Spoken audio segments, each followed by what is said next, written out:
Hey everyone, today I will show you how to Shazam a song on your own phone.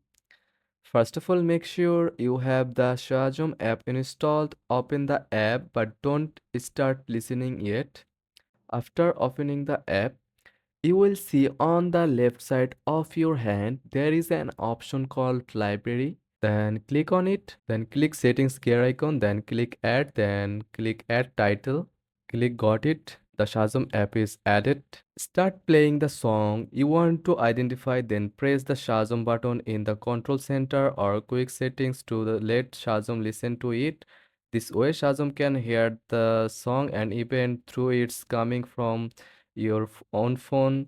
After a few seconds, Shazam will recognize the song and display its details on your screen. Tap the result for more information. And that's it. Thanks for watching.